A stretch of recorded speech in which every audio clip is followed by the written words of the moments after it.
من ساعت 2:20 111 تا ویزیت قبول کردیم، دعوت قبول کردیم.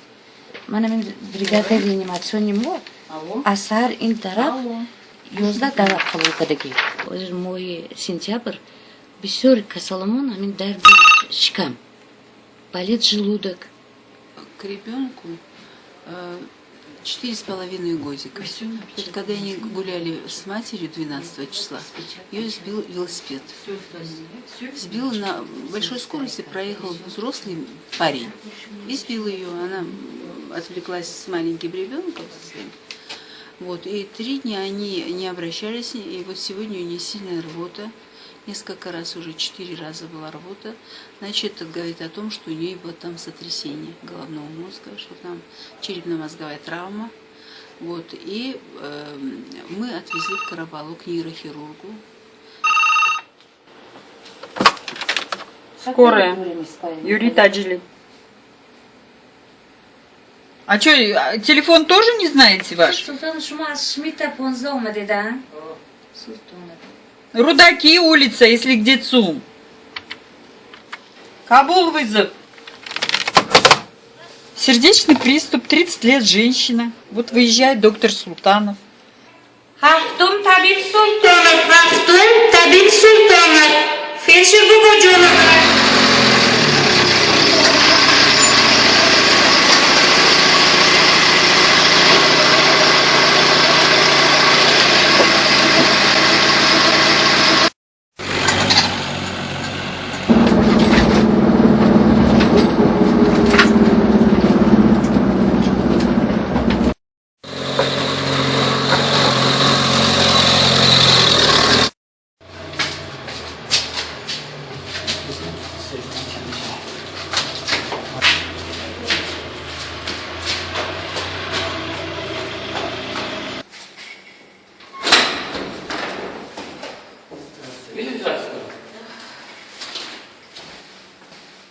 با رسیدن به نشانه مذکور بعد از معاینه بیمار معلوم شد که بیمار مدت 2 روز اخر از حساب عصبانیت فشارش بلند می شود و از درد دل از درد سر شکایت داشت.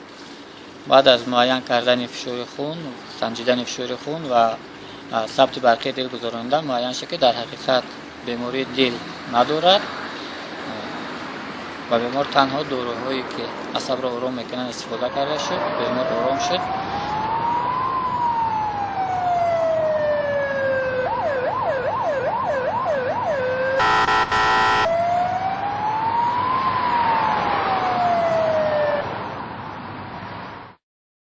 بعد از رسیدن به نشانه مذکور ما معاین کردیم که در حقیقت بیمار در روی بستر خواب بود.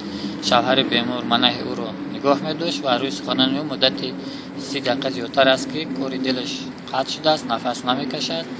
بیمار با از سبب بیماری های مزمن دل داشتن و پیرانسالی وفات کرده است. ما به نزدیکانش تنها گفتیم که او فوتیده است، دیگر یگان حاجت دکتری نیست و بعد برای ریاست کارهای داخلی خبر داده شد.